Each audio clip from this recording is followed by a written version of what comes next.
आज हमारा जो टॉपिक है and that is a estate creation. देखो, आप सब बिजनेसमैन हो, आप सब बड़े बड़े लोग हैं, यहाँ पर कई इन्वेस्टर है, आप प्रॉपर्टी में पैसा लगाते हैं। कई लोग यहाँ पर ऐसे हैं कि जो शेयर बाजार में पैसा लगाते हैं।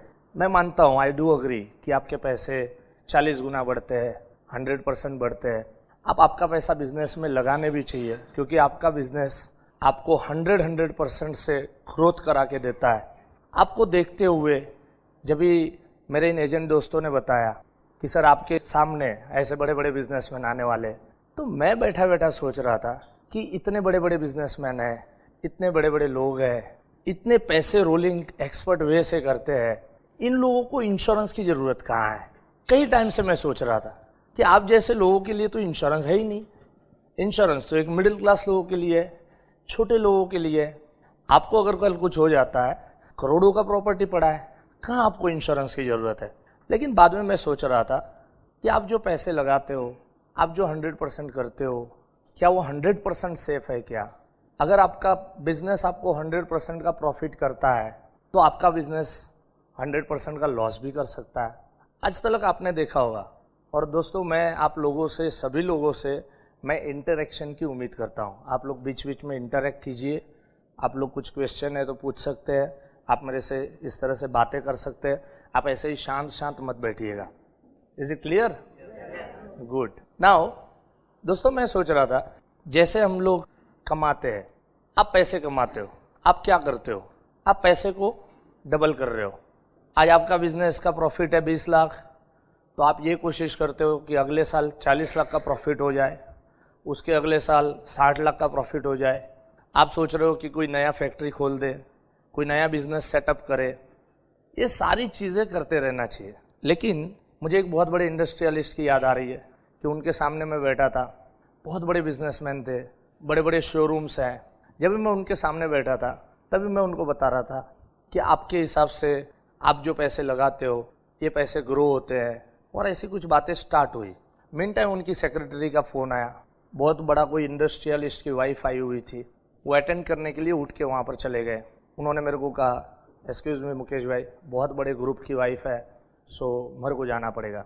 10-15 मिनट के बाद वो आए और आके बोलते मुकेश भाई, बहुत बड़ा बिजनेस हाउस है अपने इंडिया का, और उसके चेयरमैन की वाइफ आई थी, सॉरी इसके लिए मेरे को जाना पड़ा। हमने कहा ठीक है, कोई बात नहीं है। लेकिन हम बैठे बैठे यहाँ पर ये सोच रहे थे कि आपके पास 50 करोड़ RBI बॉन्ड है, आपके पास 4 बड़े बड़े शोरूम है, करोड़ों रुपए आप कमा रहे हो। उसके बावजूद एक सेक्रेटरी का फ़ोन आता है और आप उठ के उस बिजनेस हाउस के चेयरमैन की वाइफ को अटेंड करने के लिए जा रहे थे। तो मैं सोच रहा था कि आपको ये अटेंड करने की क्या ज़रूरत पड़ी? ये तो आपका सेल्समैन भी कर सकता है। आपके पास करोड़ों का जो प्रॉपर्टी है, इतनी प्रॉपर्टी होने के बावजूद एक ग्राहक को, एक कस्टमर को आप अटेंड करने के लिए आप गए और आप यहाँ से उठे।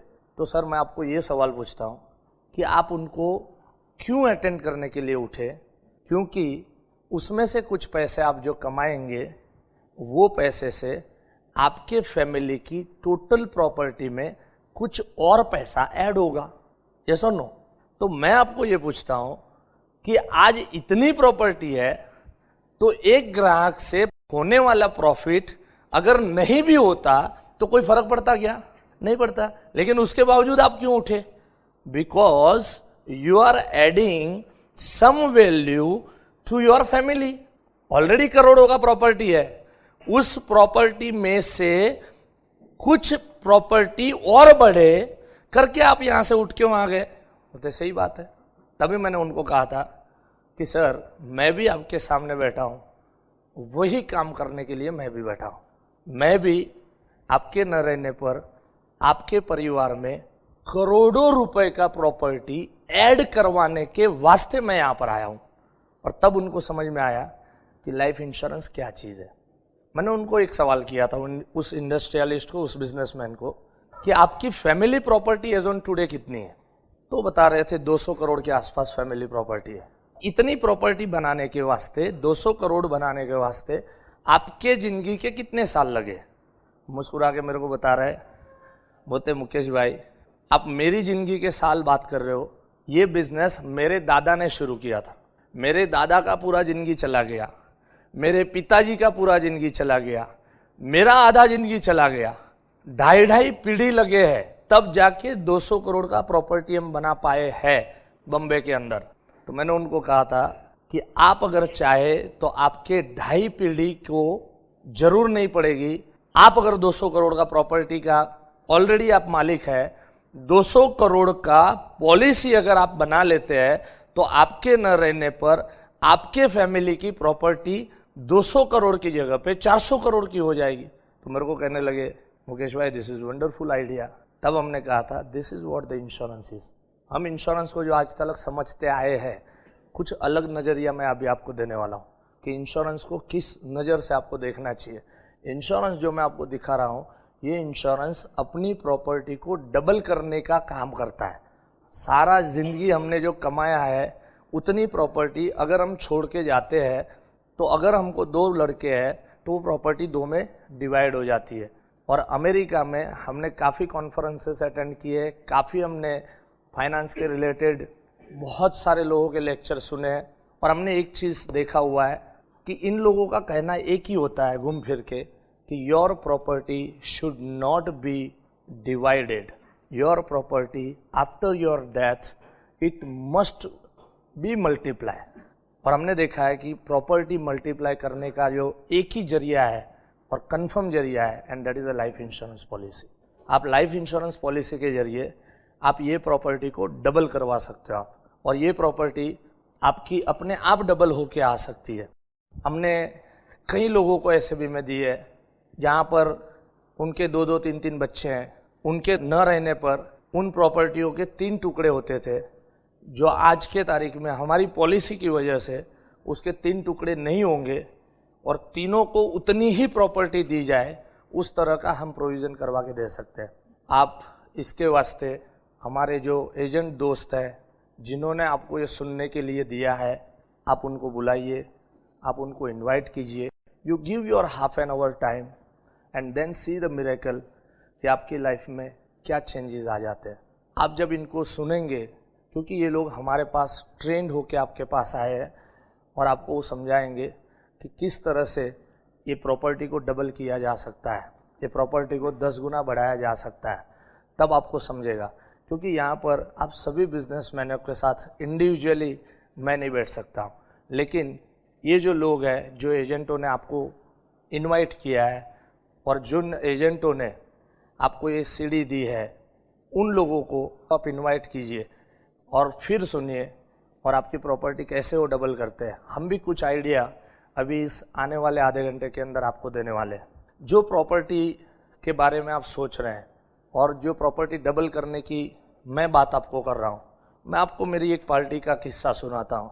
50 इयर्स के अंकल थे और ये 50 इयर्स के अंकल के पास हम जब गए, हमको मालूम है उनका फैमिली स्टेटस क्या है।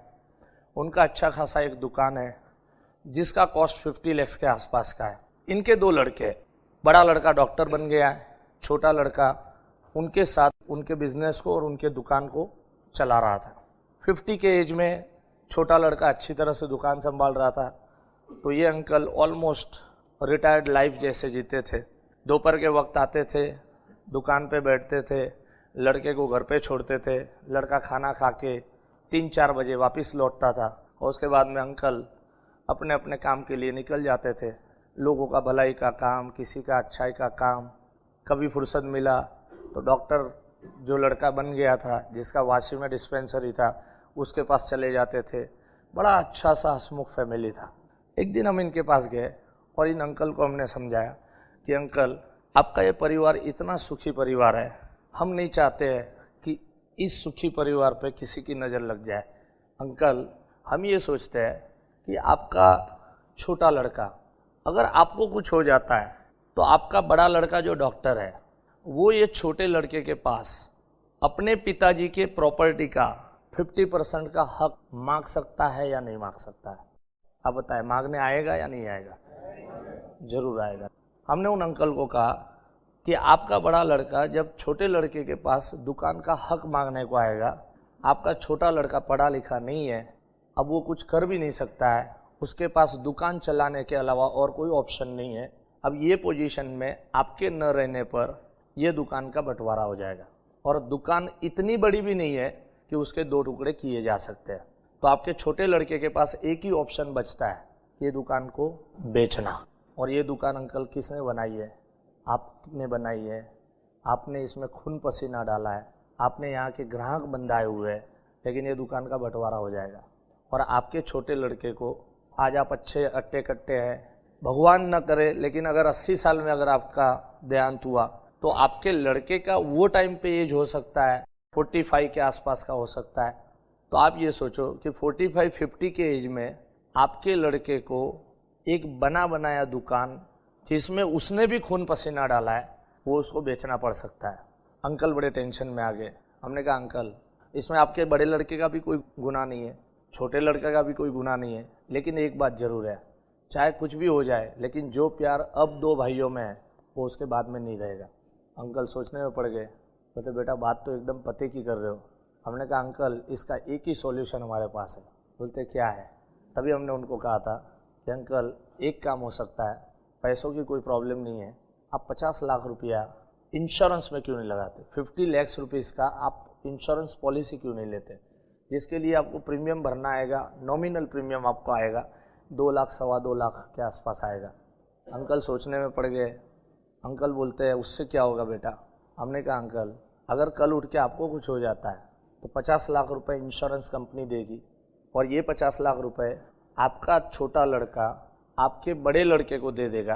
बोलेगा 50 लाख का मेरा दुकान हो गया, और भैया ये 50 लाख रुपए लाइफ इंश्योरेंस से आए, ये आप रख लो, आपका भी प्रोजेक्ट है, आपको भी बड़ा हॉस्पिटल खोलना है तो वो कर सकते हो। बड़ा लड़के के पास भी 50 लाख आ गया, छोटे लड़के का 50 लाख का दुकान मेंटेन हो गया। अंकल आपके रहने के बाद प्यार कम नहीं होगा, लेकिन प्यार भाइयों में बढ़ेगा। ये क्यों बढ़ेगा? क्योंकि ये प्रॉपर्टी डबल करके अंकल आप गए। दोस्तों आप बिलीव नहीं करेंगे, उन अंकल ने हमारे पास से 50 लाख का होल लाइफ पॉलिसी ले लिया और 50 लाख की पॉलिसी ली।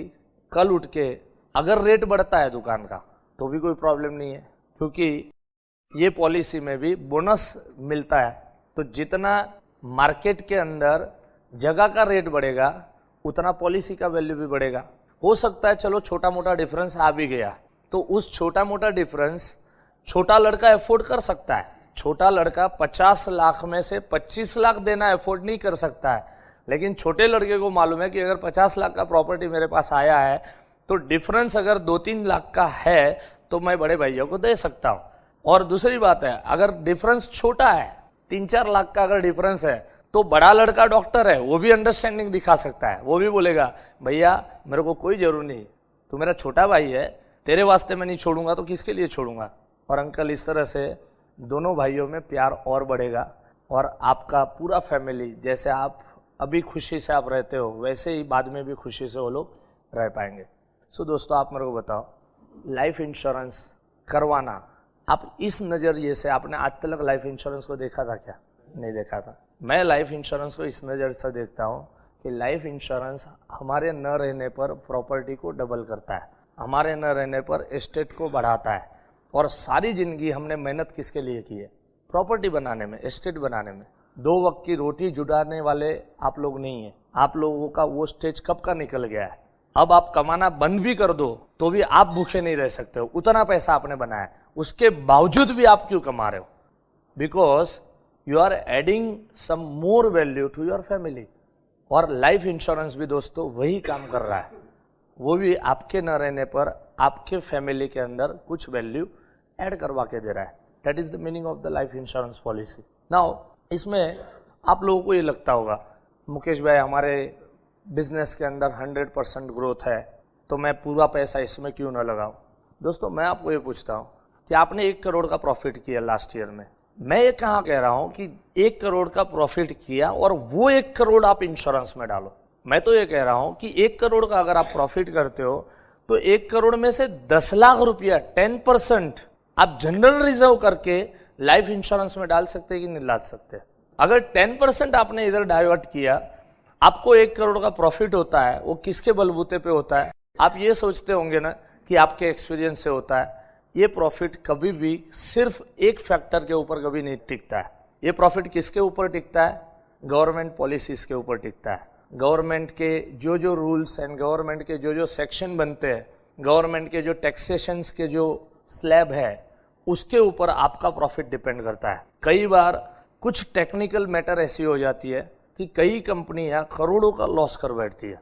मैं नहीं चाहता हूं कि आपका लॉस हो, लेकिन ये मेरा फिगर नहीं है। माइकल पोर्टर कहते हैं कि कोई भी टॉप के लेवल की कंपनियां 10 साल में कहीं ना कोई एक पॉइंट के ऊपर उनका प्रॉफिट माइनस में जाता है, या तो वो लॉस पे आ जाती है।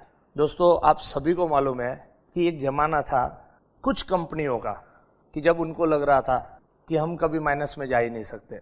आज मेरे मैनेजर, मेरे को मालूम है, उन्होंने जब प्रीमियर पद्मिनी ली थी, जब मैं जॉब कर रहा था तब की मैं बात कर रहा हूँ, तभी मेरे मैनेजर ने ये प्रीमियर पद्मिनी बुकिंग करने के 6 साल के बाद मिला था। अब आज आप देखो कि आज प्रीमियर पद्मिनी का क्या सिनारियो है कि आज उसकी गाड़ियाँ बिकती नहीं है। लेकिन एक ज़माना था कि यही कंपनी की इतनी डिमांड थी कि 6-6 साल तक हमको गाड़ी वेट करना पड़ता था और तब जाके अपने को गाड़ी मिलती थी। आज ऐसी एक कंपनी, आज मर्फी कंपनी का क्या हो गया बताओ मेरे को। एक ज़माने का टॉप का कंपनी, टॉप का ब्रांड, आज मर्फी कंपनी का क्या हाल है आपको भी मालूम है, हमको भी मालूम है। आज एम्बेसडर का क्या हाल है आपको भी मालूम है, हमें भी मालूम है। सो कोई भी कंपनी, अगर आप ये सोचते हो, मेरे एक दोस्त थे, बहुत बड़े बिजनेसमैन थे, वो मेरे को बता रहे थे, बोलते मुकेश सब ठीक ठाक चलता है, सब अच्छा चलता है, क्यों इंश्योरेंस में पैसे डालें। मैंने उनको कहा था कि साहब, जब तक हमारे पास पंख है, मतलब हम अच्छा कमाते हैं, अच्छा पैसा बनाते हैं, जब तक पंख है तब तक हमको आँख नहीं होती है। आँख मतलब दोस्तों यहाँ पर मैं दूरदृष्टि की बात कर रहा हूँ कि जब पंख होती है तब आँख नहीं होती है, मतलब दूरदृष्टि नहीं होती है, और जब दूरदृष्टि आती है, आँख आती है, तब पंख नहीं होते। आज मैं आपको यही चीज़ बताने वाला हूँ कि साहब, आज आप अच्छा कमाते हो, अच्छा उड़ते हो, आज जितना हो सके उतना आज बचा लो। और ये किसके लिए बचाना है? दूरदृष्टि के लिए बचाना है कि कल उठ के मेरी कंपनी को कोई प्रॉब्लम न आए, इसके लिए जनरल रिजर्व करके बचाना है। सेव 10% ऑफ योर प्रॉफिट, और आने वाले 10 साल में अगर कहीं पर भी आपने लॉस किया तो यही पैसा आपको वापस खड़ा करेगा, और यही पैसे से आप वापस अपना कोई भी बिजनेस आप शुरू कर सकते हो। आप सभी को मालूम है कि बचपन में हमारे बाप दादा भी कहा करते थे कि बेटे, अगर अपने पास 500 रुपये है तो कभी भी एक जेब में ये पैसे मत रखो। हम भी आपको यही कह रहे हैं, don't put all eggs in a single basket. Share बाज़ार अच्छा है, हम ये नहीं कहते कि शेयर बाज़ार में मत लगाओ। आप में से बहुत लोगों ने करोड़ों रुपए कमाए, लेकिन कई लोगों ने करोड़ों रुपए गंवाए भी है। और जो कमाता है वो 100 बार बोलता है, और जो गंवाता है वो एक भी बार नहीं बोलता है। इसके लिए हमारा उसके प्रति एक अलग नज़रिया हो गया है। मैं ये नहीं कहना चाहता हूँ कि आप सारे पैसे विड्रॉ करो और आप LIC में डालो, लेकिन मैं ये कहता हूँ कि आपके प्रॉफिट का 10% आप यहाँ पर डाइवर्ट करो, एंड देन सी कि आपके फ्यूचर में ये पैसा आपको कैसे काम में आ सकता है। कई लोगों की लाइफ हमने देखी है। मेरा भी करियर करीब करीब 20-22 सालों का है, और इन 20-22 सालों में हमने भी बहुत बिजनेसमैनों को ऊपर देखा है, नीचे देखा है। जिन जिन लोगों ने अपने अच्छे दिनों में अपने फ्यूचर का प्रोविज़न किया है, उन लोगों को ये कोई दिक्कतें नहीं आई है। और रहा सवाल प्रीमियम का, तो जो मिडिल क्लास लोग हैं उनको भरना पड़ता है। मैं तो आपको सवाल करता हूँ कि आपको अगर बगैर प्रीमियम भरे अगर हम करोड़ों का प्रॉपर्टी दे दे तो कैसा रहेगा? बहुत अच्छा रहेगा या नहीं रहेगा? आपको कुछ नहीं भरना है और आपको करोड़ों का प्रीमियम हो सकता है। मैं आपको एक सवाल करता हूँ, आपके देना बैंक के अंदर फॉर एग्जाम्पल, या बैंक ऑफ बड़ौदा के अंदर, या पंजाब नेशनल बैंक के अंदर आपके समझ लो कि एक 25 लाख रुपए पड़े। मैं पूछता हूं कि आपके ये ऊपर के जेब में अगर एक 500 की नोट है, ये 500 की नोट आप ये जेब से निकाल के आपके ट्राउजर के जेब में डालते हो, आप मेरे को बताओ, does it make any difference for you? No. 500 रुपए ये जेब में रहे या ये जेब में रहे, कोई फर्क नहीं पड़ता है। दोस्तों, मैं भी वही कहता हूं कि आपको कहाँ प्रीमियम भरना है। आपके देना बैंक में जो 25 लाख पड़े हैं, उसमें से 10 लाख रुपए उठा के D बैंक से निकाल के L बैंक में लगा दो, देना बैंक से उठा के LIC बैंक में लगा दो। LIC भी एक बैंक ही है, जैसे हम अकाउंट खोलने के लिए बैंकों में जाते हैं, उसी तरह से LIC का भी एक अकाउंट है और मिडिल क्लास लोगों को भरना पड़ता है। आप जैसे लोगों को भरने की कहाँ जरूरत है? आपके तो एक बैंक में पैसे पड़े हुए, एक बैंक से उठाओ दूसरी बैंक में जमा करो। आपके 10 लाख रुपए अगर देना बैंक में पड़े हैं और अगर आपको कुछ हो जाता है तो 10 लाख के 10 लाख ही रहने वाले, लेकिन आपके 10 लाख जो आपने देना बैंक से LIC बैंक में ट्रांसफर किए हैं, अगर कल उठ के आपको उससे कुछ होता है तो आपके परिवार को कम से कम 5 करोड़ रुपया मिलेगा। कौन सी बैंक अच्छी है बताओ मेरे को? LIC bank is better, right? So आपके ऐसे जो अमाउंट है कि जो अमाउंट रहने से कोई आपको फर्क नहीं पड़ता है, you just shift your account. एक जेब से पैसा निकालो, दूसरी जेब में आप पैसा डाल दो। This is called the life insurance. और आपने जेब से भरना नहीं है। मैं कहता हूं कि कई ऐसे लोग हैं कि जिनके लाखों करोड़ों रुपए बैंक में ऐसे ही पड़े हैं, अगर आपने हमको दे दिए तो हो सकता है उसका 20 गुना, उसका 40 गुना, उसका 60 गुना हम आपको करवा के दे सकते हैं। आपको जिन्होंने इनवाइट किया है वो आपको करवा के दे सकते हैं।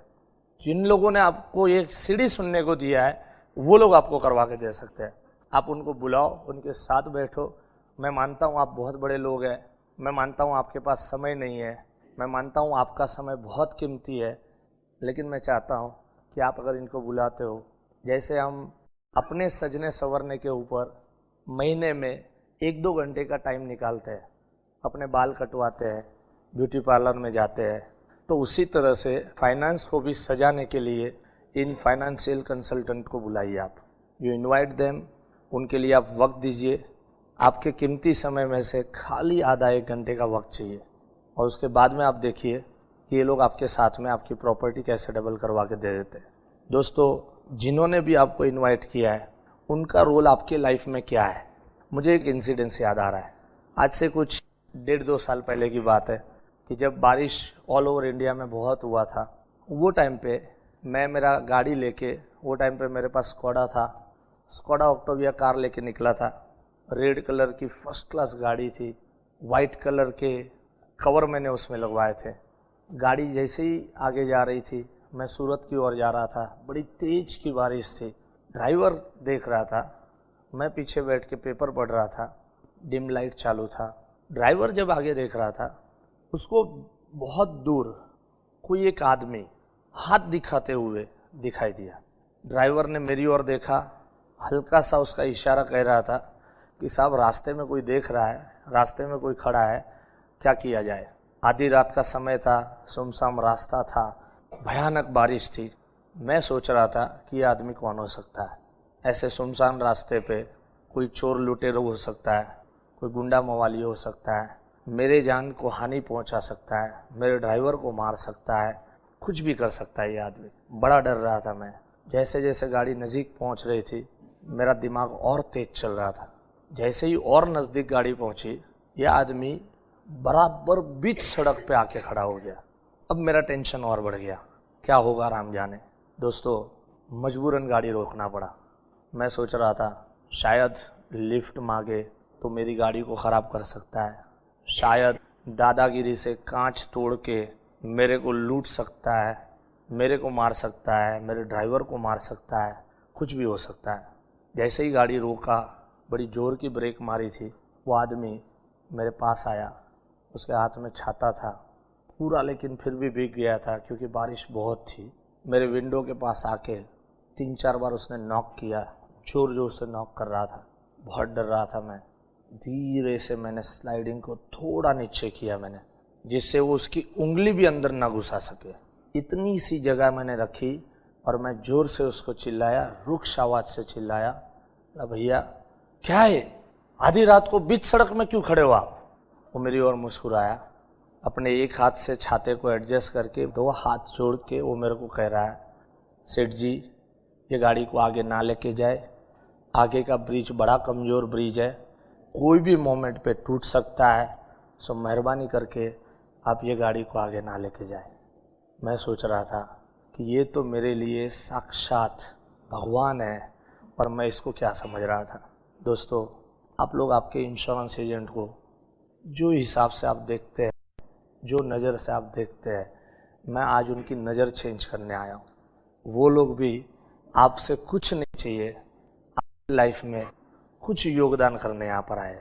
तो जिन लोगों ने आपको इनवाइट किया है उनको आप बुलाइए, उनके साथ आधा घंटा बैठिए, आप बात कीजिए। उनको कुछ नहीं चाहिए। अगर आपको कल कुछ हो गया तो लाखों करोड़ों रुपए आपके परिवार को दे, ऐसे ही उम्मीद लेके वो आए, आपकी लाइफ चेंज करवाने वो आए। आप उनके साथ प्रॉपर टाइम दीजिए, उनके साथ बैठिए और आप उनको अपॉइंटमेंट दीजिए। कुछ बातें जो मैं अब बताऊंगा कि ये प्रॉपर्टी का क्या हुआ है, इन पैसों का क्या हुआ है।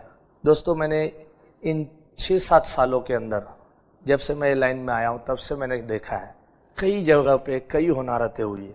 हम प्रॉपर्टी में पैसे डालते हैं, प्रॉपर्टी में पैसे डबल होते हैं, मैं मानता हूँ, लेकिन हम ये नहीं देखते हैं कि आज भुज का क्या हाल हो गया। गुजरात में भुज में जब भूकंप आया, जिन दुकानों का 40-40 लाख, 50-50 लाख, 1.5 करोड़ रुपया हुआ करता था, आज वो दुकान नहस नाबूद हो गई। हम प्रॉपर्टी की बात करते हैं। आज चलो भूकंप आया भुज में, लेकिन उसका इफेक्ट आया अहमदाबाद में। आपको भी मालूम है कि अहमदाबाद सिटी के अंदर कितने मकान गिर गए, बड़े बड़े मकान, मल्टी स्टोरेड बिल्डिंग पूरे कोलैप्स हो गए। दोस्तों, मैंने जाके वहाँ पर फ़ोटो खींचे हुए।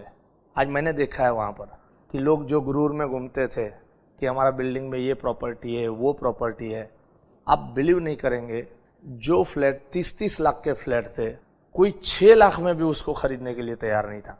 लोगों में एक भय घुस गया था कि नहीं, अब मल्टी स्टोरेज बिल्डिंग के अंदर तो कभी भी अपने को प्रॉपर्टी नहीं लेना है, क्योंकि इन्होंने नज़र के सामने देखा था कि उनकी प्रॉपर्टियों के क्या हाल हुए थे। आज हम सोचते हैं चलो प्रॉपर्टी की डीलिंग में भाव बढ़ते हैं। आज भुज में कोई प्रॉपर्टी का कोई पैसा किसी को नहीं मिला, लेकिन एक कागज़ का पैसा सबको मिला, और वो कागज़ भी लोगों का मौजूद नहीं था। खाली लोगों ने पॉलिसी नंबर दिए हैं और गवर्नमेंट ने और LIC ने मिल के उनके क्लेम सेटल किए। इसका मतलब सभी चीज़ कि सभी चीज़ आप देखोगे तो सब कुछ नश्वर है। एक LIC पॉलिसी ऐसी चीज़ है कि जो आपको वापस खड़ा करवा के दे सकती है। मेरे एक दोस्त भुज में रहते थे, उनका एक पैर मलबे के अंदर फंसा हुआ था। उनके नज़र के सामने उनके ऑफिस, उनकी दुकान और उसके गहने और उसके अंदर जो पैसे थे, उनकी नज़र के सामने लोग लूट के चले गए। उनका पैर मलबे में फंसा था, वो हिल नहीं सकते थे। आखिर में मिलिट्री आई, उनका पैर वहाँ से काटा गया और उनको अहमदाबाद हॉस्पिटल में उनको शिफ्ट किया गया। लेकिन वो मेरे को बता रहे थे, बोले मुकेश, नज़र के सामने सारी चीज़ें मैं लूटते हुए लोगों को देखा था, लेकिन दोस्तों कोई उस पेपर को लूट नहीं सका जिसके पास LIC का पॉलिसी नंबर था, और उन सभी लोगों को क्लेम सेटलमेंट दिया गया है। This is the job of life insurance corporation of India. आज दोस्तों मैं आपको बताऊं, अहमदाबाद के अंदर मेरी सिस्टर वहाँ पर रहती है। जीजा जी को मकान लेना था। भूकंप आया उसके पहले मेरे को हमेशा कहा करते थे, मेरे को फ्लैट में जगह देखना है, मेरे को फ्लैट में जगह देखना है। भूकंप आया, अब उनका आइडिया चेंज हो गया। अब बोलते फ्लैट में जगह नहीं लेना है, अगर लूँगा तो सेपरेट टेनामेंट लूँगा, उसके ऊपर मकान बनाऊँगा, लेकिन कभी भी फ्लैट नहीं लेना है। आप मेरे को बताओ, आज मेरे जीजा जी की मेंटालिटी ऐसे चेंज हुई है, वैसे अहमदाबाद में सभी लोगों की मेंटालिटी ऐसी चेंज हो गई। तो जिन जिन लोगों ने फ्लैट के अंदर एज ए इन्वेस्टर करके पैसा लगाया था, उनके क्या हाल हुए होंगे। 30-30 लाख का फ्लैट 6-6 लाख में भी कोई लेने को तैयार नहीं थे। करोड़ों रुपए का नुकसान बैंकों ने किया है। मैं जब 3-4 महीने के बाद वापस मैं अहमदाबाद में विजिट के लिए गया, मैंने देखा था कि कई बिल्डिंगों के बाहर बोर्ड लगाए गए थे, शायद आपने भी देखा होगा। और board state bank of India के, बोर्ड किसके तो पंजाब नेशनल बैंक के, बोर्ड किसके तो कॉरपोरेशन बैंक के। और बोर्ड के अंदर लिखा था flat number 204, flat number 703, flat number 304, flat number 608, ये सारे फ्लैट बेचने हैं और इसका सारे पेपर्स हमारे पास है, आप हमारे पास में आइएगा। इसका मतलब जिन जिन लोगों ने 30 लाख का फ्लैट लिया था, 10 लाख का डाउन पेमेंट किया था, 20 लाख का लोन लिया था, उन लोगों ने लोन का पैसा भरना बंद कर दिया। सो लाखों करोड़ों रुपए बैंकों ने नुकसान किया, लाखों करोड़ों रुपए इन्वेस्टरों ने नुकसान किया है। आप मेरे को बताओ, अगर एक दिन ऐसा झटका अपनी सिटी को लग गया, चाहे वो बॉम्बे हो, चाहे वो दिल्ली हो, चाहे वो कोलकाता हो, चाहे वो कोई भी सिटी हो, एक झटका अगर लग गया तो आपकी प्रॉपर्टी जो आप मानते हो कि करोड़ की है, उसको 10 लाख होने को 1 सेकंड भी नहीं लगेगा। एम आई राइट और रॉन्ग? टेल में।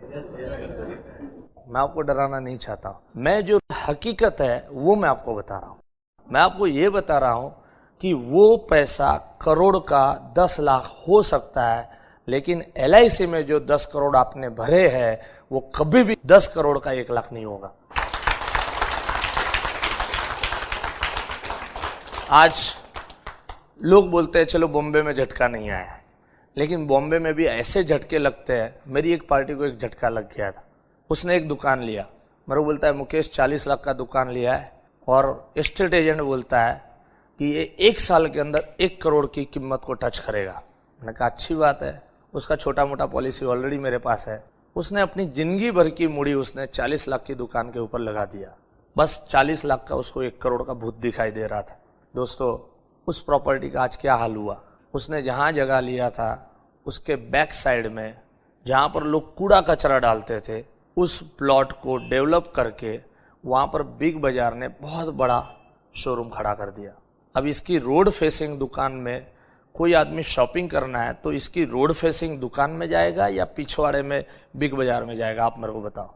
बिग बाजार में जाएगा। आज सभी लोगों को सोफिस्टिकेटेड AC में मार्केटिंग, AC में ट्रॉली लेके घूमना सबको अच्छा लगता है। आज जो दुकान का वो सोच रहा था 40 लाख का 1 करोड़ होगा, आज वो दुकान 20 लाख रुपए में भी कोई लेने को तैयार नहीं है। उसका भाव गिर गया जब से बिग बाजार वाले ने पीछे वाला प्लॉट खरीद लिया। आपका कौन सा कैलकुलेशन किधर मार खा जाएगा आपको मालूम नहीं। मैं आपको एक ही चीज़ कहता हूँ, आप जो भी करो सोच समझ के करो, लेकिन कुछ पैसे आप ऐसे सेफ जगह पे लगाओ कि जहाँ पर आपको भरोसा है कि ये पैसे कहीं नहीं जा सकते, ये पैसे आपको डुबा नहीं सकते, ये पैसे आपको तार सकते हैं, और वो सिर्फ लाइफ इंश्योरेंस से आप करवा सकते हैं। ये प्रॉपर्टी की मैंने बात बताई। आप अगर बिजनेस में आप आगे बढ़ते हो, आप बिजनेस के अंदर आप प्रॉफिट करते हो, तो आप मेरे को बताओ, मैं आपको सवाल करता हूँ कि ये जो बिजनेस में जो प्रॉफिट कर रहा है ये कौन कर रहा है? बताओ, किसकी बदौलत हो रहा है? आपकी बदौलत हो रहा है। और अगर आपको कल कुछ हो गया तो ये पैसे को ग्रो कौन करेगा? आजकल दोस्तों ये इंटेलेक्चुअल जो प्रॉपर्टी है इसकी कीमत अब लोगों को समझ में आई है। आज लोगों को समझ में आया है कि नहीं, मैं जो करता हूँ और मेरी वजह से जो पैसा बढ़ता है वो मेरे रहने के बाद वो पैसा बढ़ नहीं सकता है। तो आज मैं भी आपको वही कह रहा हूँ कि आपकी जो इंटेलेक्चुअल प्रॉपर्टी है, इसका मतलब है आपका नॉलेज का भंडार, आपका एक्सपीरियंस, इसको आप इंश्योर्ड कर लो, और इसको इंश्योर्ड हम करके आपको दे सकते हैं। मैं इंश्योरेंस को एक नज़र से देखता हूँ। अपने हिंदुओं में मरने के बाद अपने बॉडी का क्या होता है बताओ? जलाते हैं, मतलब राख हो जाता है। राख को दोस्तों इंग्लिश में ऐश बोलते हैं, ASH। और मैं ये राख के सामने, मतलब इस ऐश के सामने मैं C लगाने यहाँ पर आया हूँ। अपनी ऐश को कैश करो, और अपनी ऐश को कैश सिर्फ एक LIC एजेंट आपको करवा के दे सकता है। सो इनवाइट दिस पीपल, आप उनको बुलाइए, आप उनके साथ बैठिए और आप देखिए कि आपका कितना इंश्योरेंस होना चाहिए। एक छोटा सा एग्जांपल मेरे को याद आ रहा है कि हम ये सोचते हैं प्रॉपर्टी में पैसे लगाएंगे, शेयर बाजार में लगाएंगे, इसमें लगाएंगे।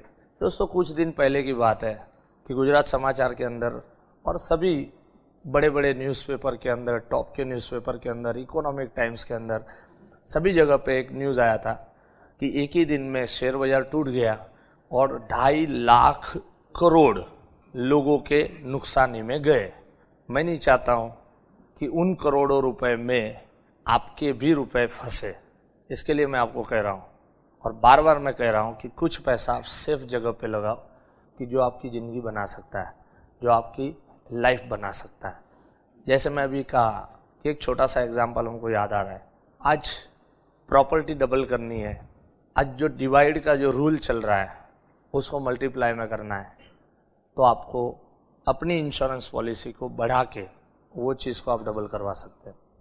से हम जो एस्टेट की बात करते हैं, हम जो प्रॉपर्टी बनाने की बात करते हैं, आज मैं भी वही बात कर रहा हूँ कि आप भी उसमें इंटरेस्टेड है, मैं भी उसी में इंटरेस्टेड हूँ कि आपकी प्रॉपर्टी बढ़े, आपकी प्रॉपर्टी आगे बढ़े, आपके बच्चों को वो प्रॉपर्टी का फ़ायदा हो।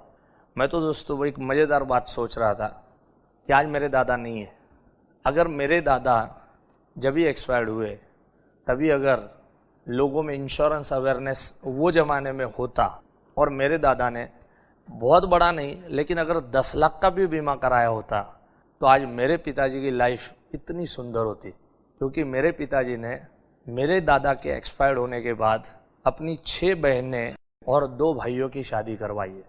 आज अगर ये 10 लाख रुपए मेरे दादा छोड़ के गए होते तो मेरे पिताजी ने अपने लाइफ में जितने भी पैसे कमाए होते वो हमारे वास्ते बच सकते थे। और हम आपको भी वही कह रहे हैं कि आपके न रहने पर आपके पोते आपको सुखड़ का हार पहनाए, ऐसा कुछ प्रोविज़न करके आप जा सकते हैं। दोस्तों मेरी ये सब बातें सुन के मेरी एक बहुत बड़ी पार्टी थी और वो मेरे को बता रही थी, मेरे को बोलती है आखिर में तो मुकेश तू यही बोल रहा है ना कि तेरे मरने के बाद प्रॉपर्टी होगी, मेरे मरने के बाद मेरे बच्चों का क्या हो उससे क्या लेना देना है। नो डाउट बिजनेसमैन आदमी था, मेरा दोस्त था। मैंने उसको कहा तू ये बता रहा है कि तेरे मरने के बाद क्या होगा उससे कोई लेना देना नहीं। अगर ऐसी ही बात है तो तूने इतना पैसा तो कमा लिया है कि जो तेरी ज़िंदगी भर तक की 2 वक्त की रोटी दे सकता है, तो काम धंधा बंद क्यों नहीं कर देता। तो बोलता है बैठे बैठे तो क्या है ना, दिमाग भी खराब हो जाएगा, हाथ पैर भी खराब हो जाएंगे, इसके लिए करता हूँ। तो हमने उसको कहा कि चलो एक काम करते हैं, रियल किस्सा मैं सुना रहा हूँ। मैंने उसको कहा 1 महीने के लिए सब काम काज छोड़ दो, मोबाइल भी इधर छोड़ दो और मेरे साथ में आप आओ, हम 1 महीना आपको रखेंगे, जहाँ आप बोलोगे वहाँ हम घूमेंगे। तुम बोलोगे तो हम नैनीताल लेके जाएंगे, तुम बोलोगे मनाली लेके जाएंगे, तुम बोलोगे दार्जिलिंग लेके जाएंगे, सारा पैसा हम अपने सर पे रखेंगे और एकदम रॉयल ट्रीटमेंट आपको देंगे। बहुत बड़ा बिजनेसमैन था, करोड़ का फ्लैट में रहता है। एंड यू नो ये स्टार्टेड फ्रॉम स्क्रैच, मतलब जीरो से उसने शुरू किया था और आज के तारीख में लेवल पे पहुंचा है। डेफिनेटली गुरूर होना भी चाहिए उसको। लेकिन ये बता रहा था कि मेरे मरने के बाद मेरे को कोई टेंशन नहीं है, अगर मेरे मरने के बाद हो सकता है 2-4 साल में मेरा लड़का बड़ा भी हो गया, 18 साल का हो गया, तो he can manage the business. मैंने कहा ठीक है, वो सब बात की बातें है, दूर की बात है। मैं ये कहता हूँ तुम 1 महीना मेरे साथ में आ जाओ, खाली एक कॉल करने के लिए मैं परमिशन दूंगा और वो है तुम्हारी वाइफ को कॉल करो कि मैं 1 महीने के लिए बाहर गाँव जा रहा हूँ, तू कोई फिक्र मत कर, कोई टेंशन मत कर, 1 महीने के बाद जैसा गया हूँ वैसा ही लौटूंगा, 1 महीने के लिए मैं जा रहा हूँ। ऐसा तुम अपनी वाइफ को फोन करो, बाकी न तो तुम्हारा कोई सेक्रेटरी को फोन करने दूंगा, न तो मैनेजर को फोन करने दूंगा, कोई इंस्ट्रक्शन किसी को भी नहीं देनी, क्योंकि भगवान जब भी उठाएगा ना ऐसे ही उठाएगा, कोई इंस्ट्रक्शन देने का मौका नहीं देगा। यहां पर तो मैं एक मौका दे रहा हूं कि वाइफ को फोन कर, भगवान तो वो मौका भी नहीं देने वाला है। ऐसे एक चुटकी में भगवान तुमको उठाएगा। तुम वाइफ को फोन करो, 1 महीने के लिए हम चले जा रहे हैं। मेरे साथ में मेरा दोस्त था, चिंतन था। मैं बोला चिंतन तू फोन कर अपने ट्रैवल एजेंट को, उसको बोल 2 टिकट जम्मू की बुक करा ले, अपन जाते। सबसे पहले वैष्णो देवी से शुरुआत करेंगे, दर्शन करेंगे, उसके बाद में आगे बढ़ेंगे। मेरे सामने जो बैठा हुआ आदमी था हिल गया। वो मेरे को क्या बोलता है, मेरे को बोलता है मुकेश ऐसे कोई थोड़ी जाता है। हमने कहा भैया तू बोलता है ना कि मेरे न रहने के बाद मेरा बिजनेस मेरा लड़का चला लेगा, तू जीते जी देख कि 1 महीने में तेरे बिजनेस की क्या वाट लगती है। 1 महीने में तू देख कि तू बोलता है ना कि तेरा कोई इंपॉर्टेंस नहीं है।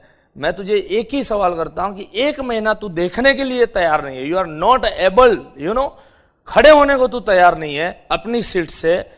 वही चीज मैं तुझे बता रहा हूं कि अगर कल तुझे हो गया कुछ तो तेरे परिवार का और तेरी प्रॉपर्टी का क्या हाल होगा। उसको ऐसा मिर्ची लगा।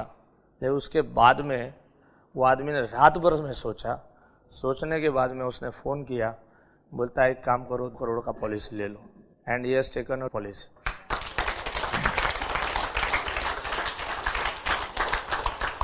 मैं घूम फिर के आपको वही कहूँगा कि आपकी जो इंटेलेक्चुअल जो प्रॉपर्टी है उसको ज़्यादा से ज़्यादा लाइफ इंश्योरेंस के जरिए सिक्योर कर सकते हो।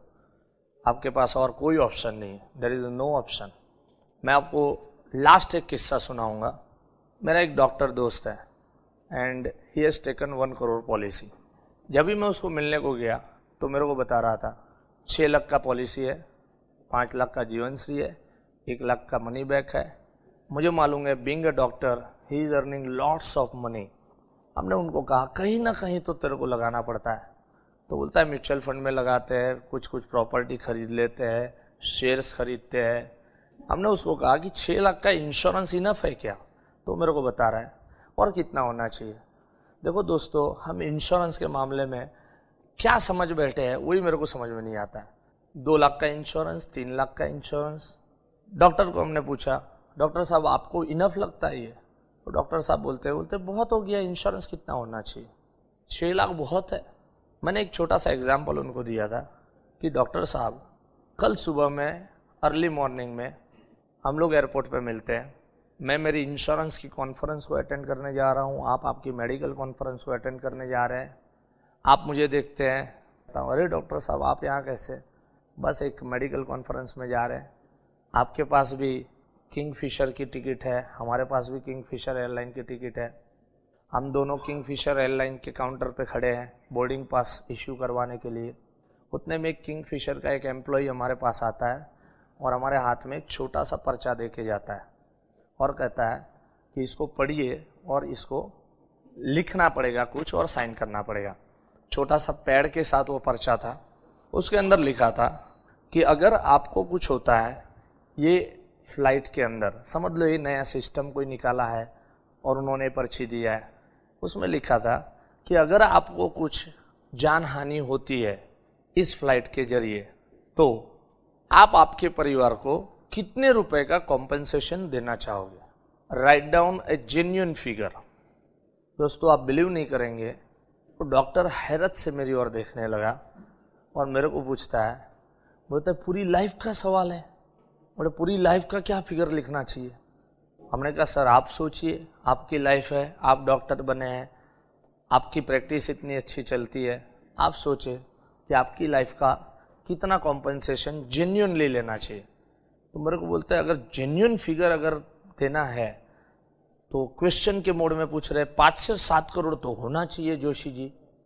हमने कहा डॉक्टर साहब आप सोचे 5 होना चाहिए कि 7 होना चाहिए? वापिस डॉक्टर साहब कंफ्यूज हो गए और डॉक्टर साहब मेरे को बोलते हैं मुकेश भाई कम से कम 5 करोड़ तो होना चाहिए, मिनिमम 5 करोड़ तो होना चाहिए। मेरे मरने के बाद 5 करोड़ तो फैमिली को कॉम्पनसेशन मिलना चाहिए। दोस्तों मैंने उनको कॉन्ग्रेचुलेट किया और मैंने उनको कहा डॉक्टर साहब आपने एकदम सही अंदाज़ा लगाया, लेकिन आप कितने होशियार हैं कि अगर कोई एयरलाइंस वाला आपको ठोक के जाता है तो आपके परिवार को आप 5 करोड़ देना चाहते हो, और अगर आप अपनी गलती से मरते हो तो आपके परिवार को आपको सिर्फ 6 लाख रुपया देना है।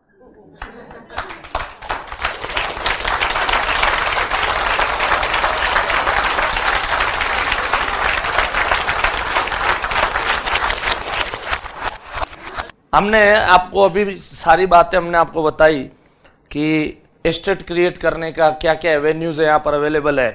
यहाँ पर बहुत बिजनेसमैन है, यहाँ पर आप चार्टर्ड अकाउंटेंट लोग बैठे हैं, यहाँ पर डॉक्टर्स लोग बैठे हैं। आप सभी लोग अपने अपने हिसाब से आप पैसे कमाते हैं। जो हिसाब से आप एस्टेट के अंदर प्रॉपर्टी के अंदर आप डील करते हो, अभी मैं आपको एक ऐसा एवेन्यू देने जा रहा हूँ और ये एवेन्यू के जरिए आपको पता चलेगा कि आपकी प्रॉपर्टी 100% कैसे बनी जा सकती है।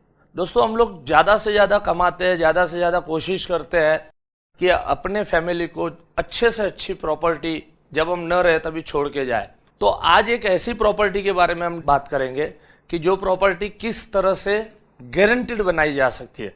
मैं आपको सवाल करता हूं, अगर आपको प्रॉपर्टी बनानी है तो आप प्रॉपर्टी बनाने के लिए हमारे पास क्या एवेन्यूज अवेलेबल है? अगर हमको प्रॉपर्टी बनानी है तो, और आज तक जिनकी भी बनी है मैक्सिमम लोगों की यही सिस्टम से बनी है। क्या सिस्टम है?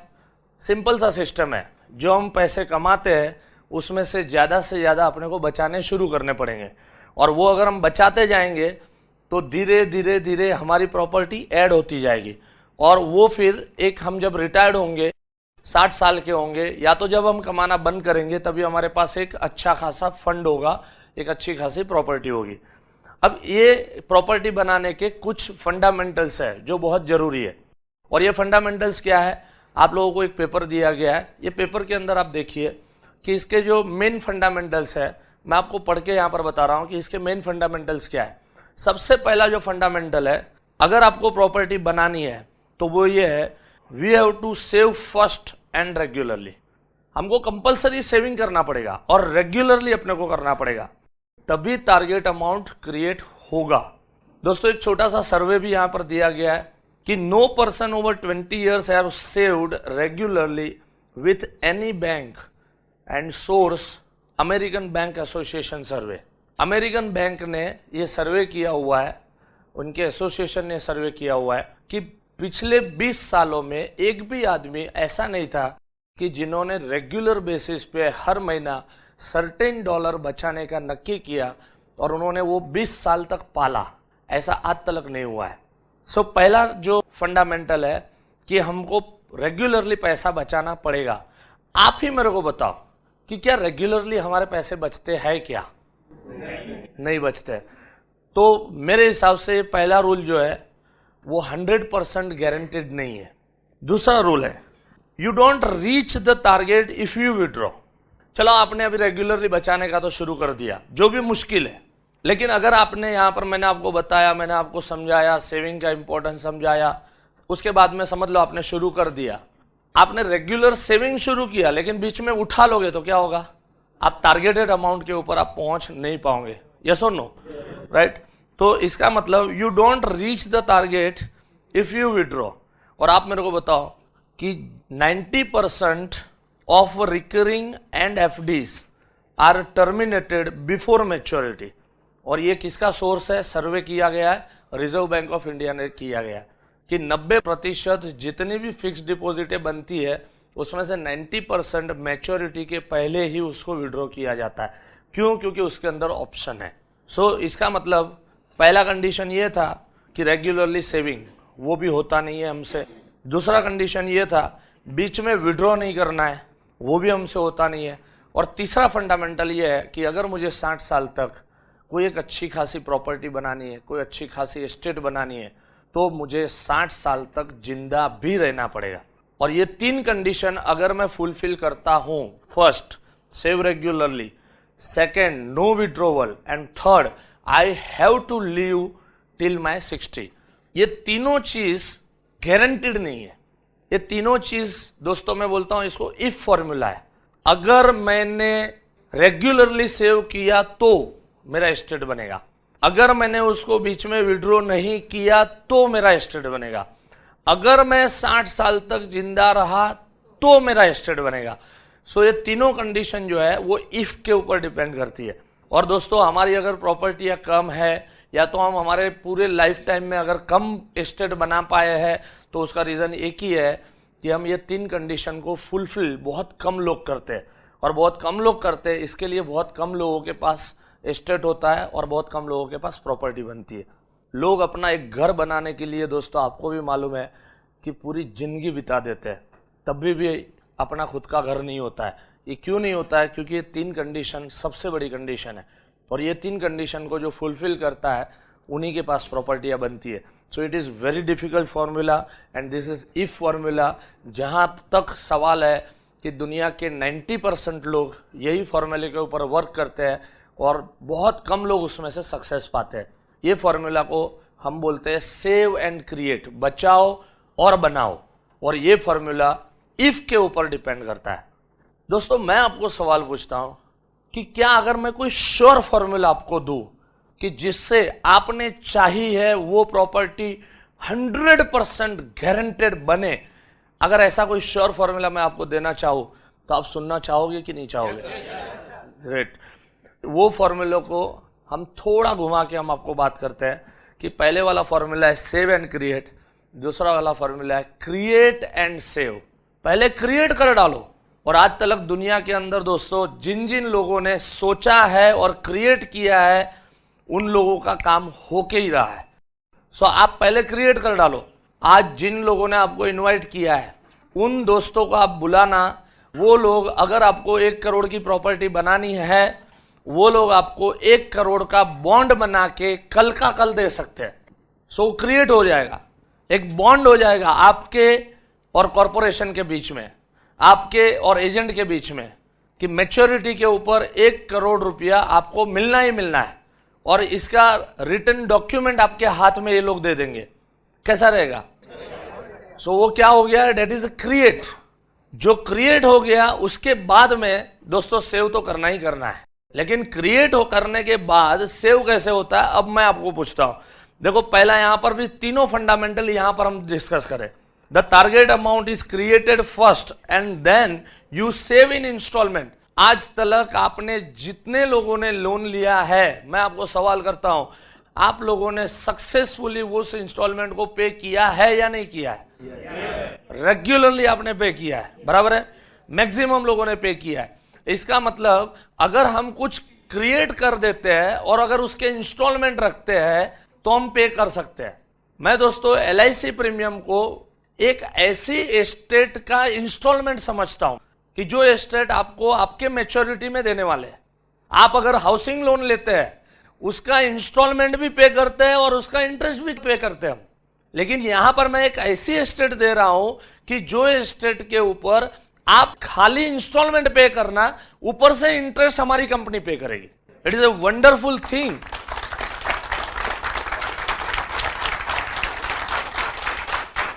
इसके अंदर आप पैसे बचाओगे और पैसे बचे हुए पैसों के ऊपर आप इंस्टॉलमेंट समझ के इसको पे करना।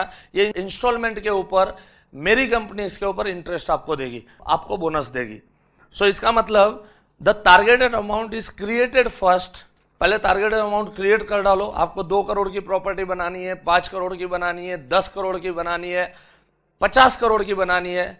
आप जिन दोस्तों ने यहाँ पर आपको इनवाइट किया है आप उनको बुलाइए, उनके साथ बैठिए, वो आपको सपोर्ट करेंगे, वो आपको EMI लगा के देंगे।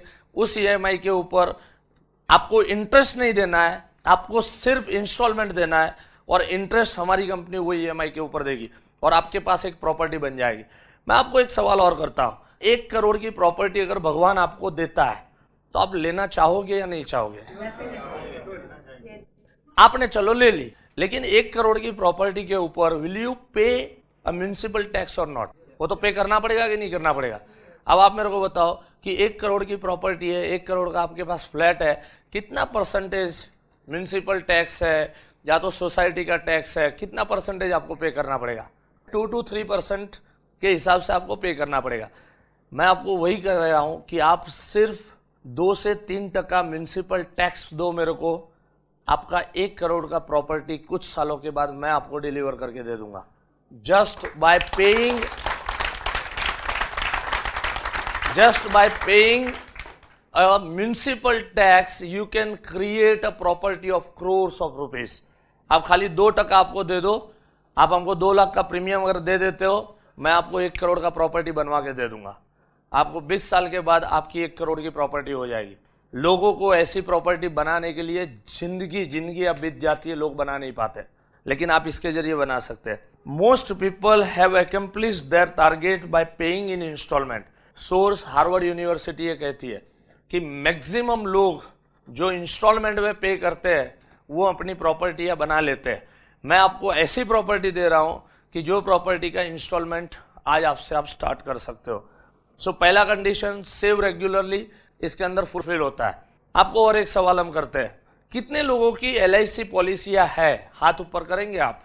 Wow, maximum of you have insurance policies, great. आप मेरे को ये बताओ, आज तक आपने इसका इंस्टॉलमेंट पे किया है या नहीं किया है? यू हैव रेगुलरली पेड और नॉट? रेगुलरली आपने इंस्टॉलमेंट पे किया है। इसका मतलब यह है कि आप अगर कोई इंस्टॉलमेंट नक्की करते हो, लोग insurance premium is a investment, लेकिन आपके दिमाग में आप उसको खर्च समझ रहे हो, और वो बहुत ही अच्छी चीज है कि जिसके जरिए एक प्रॉपर्टी आपकी बन रही है, लेकिन जो हमने फिगर लिया है वो हमने अपने हैसियत का नहीं लिखा है। आपने अगर पॉलिसी लिया है तो किसी ने, कोई बड़े बड़े बिजनेसमैन यहाँ पर बैठे हैं, अगर आपने पॉलिसी लिया है तो किसी ने 2 लाख का लिया होगा, किसी ने 5 लाख का लिया होगा। यहाँ पर करोड़, 2 करोड़ और 5 करोड़ की पॉलिसियाँ हम बहुत कम समझते हैं और बहुत कम लेते हैं। लेकिन अगर एस्टेट बनानी है और गारंटेड एस्टेट बनानी है तो आपको करोड़, 2 करोड़, 5 करोड़ की पॉलिसी के लिए सोचना पड़ेगा। अगर आप सोचो कि आपने अगर 2-5 करोड़ की पॉलिसी लेके रखी होती तो आज उसका भी प्रीमियम भरा गया होता, तो आपकी अच्छी खासी प्रॉपर्टी भी हो गई होती।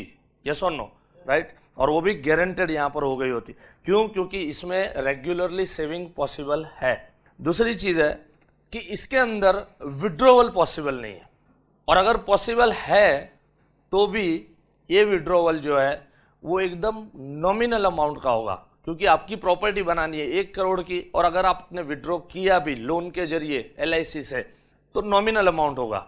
It will come around I can say 7% to 10%। तो इसका मतलब जो मेन टारगेटेड अमाउंट है वो कम इफेक्ट होगा। अदरवाइज आप सोचोगे कि हम NSC लेंगे, आप सोचोगे कि हमने इसमें पैसे लगाए उसमें पैसे लगाए, इसकी आप लिक्विडिटी देखोगे तो इसकी फास्ट लिक्विडिटी है और NSC की लिक्विडिटी 90% की है।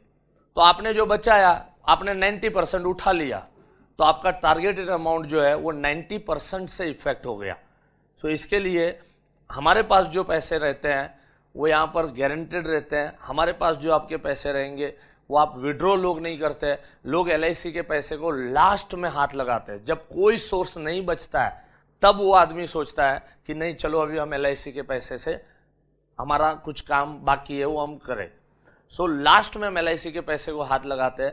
वो आपके लिए और हम सबके लिए वो पॉजिटिव साइन है। सो इसके अंदर विड्रॉवल हाईली इम्पॉसिबल है, मतलब कर सकते हैं लेकिन फिर भी हम उसको लास्ट प्रायोरिटी देते हैं।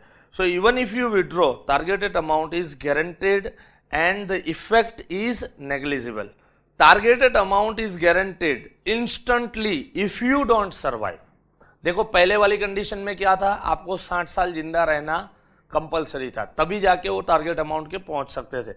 लेकिन ये कंडीशन के अंदर ये है, आपने पॉलिसी बना दिया, आपने उसको क्रिएट कर दिया, भगवान न करे अगर कल भी आपको कुछ हो गया तो आपने जो 1 करोड़ का प्रॉपर्टी देने का सोच के रखा था वो 1 करोड़ का प्रॉपर्टी आपके परिवार को डिलीवर किया जाएगा।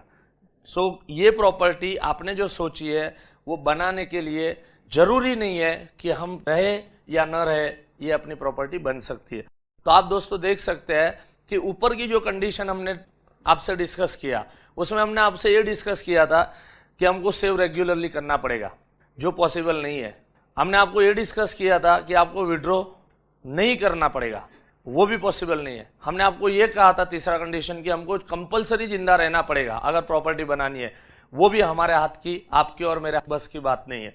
लेकिन ये दूसरी कंडीशन के अंदर आप देखो कि जिसके अंदर पहले हमने प्रॉपर्टी क्रिएट कर दिया, पहले हमने एक बॉन्ड पेपर फाइनल किया, साइन कर दिया, पहला इंस्टॉलमेंट आपने पे किया, और अगर कल भी आपको कल कुछ हो जाता है तो आपकी प्रॉपर्टी गारंटीड होगी, आपके परिवार को उतने करोड़ की प्रॉपर्टी दे दी जाएगी। सो इसके अंदर ये तीनों कंडीशन आप देखोगे तो पहले वाले में इफ फॉर्मूला था, इसके अंदर श्योर फॉर्मूला है कि आप श्योरली सेव करेंगे, आप श्योरली विड्रॉ नहीं करेंगे, और कल भी अगर आपको कुछ हो जाता है तो आपको श्योरली 1 करोड़ 2 करोड़ का प्रॉपर्टी मिल जाता है। सो कैसा रहेगा ये फॉर्मूला?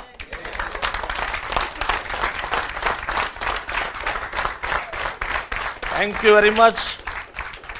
और दोस्तों ऑलरेडी बाकी सारी बातें हम आपसे डिस्कस कर चुके हैं। आप आपके फाइनेंशियल कंसल्टेंट को, इंश्योरेंस कंसल्टेंट को, जिन्होंने आपको इनवाइट किया, आप उनको बुलाइए और आप उनके साथ में बैठिए।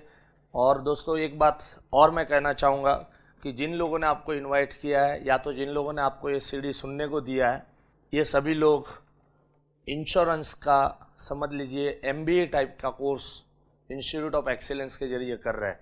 दे आर हाईली क्वालिफाइड पीपल। आप इनको बुलाइए, ये समझ लीजिए उनके प्रोफेशन के MD डॉक्टर हैं। आप अगर बीमार होते हैं तो आप हमेशा ये चाहेंगे कि अच्छे से अच्छे डॉक्टर के थ्रू आपकी ट्रीटमेंट हो। तो उसी तरह से ये भी फाइनेंशियल कंसल्टेंसी का मामला है। अगर इसके अंदर भी आप अगर चाहते हैं कि अच्छे से अच्छी तरह से अगर कोई गाइड करे तो आप इनको बुला सकते हैं। Thank you very much. आपने हमको ध्यान से सुना and wish you all the best. Thank you. बस दोस्तों आपकी तालियों की आवाज़ ने मेरे को जवाब दे दिया कि आपका कितना बीमा होना चाहिए। इसी हिसाब से सोचिए, उन एजेंट दोस्त की हेल्प से आप आपकी लाइफ की कदर कीजिए, कीमत कीजिए। Thank you very much. Wish you all the best. God bless you.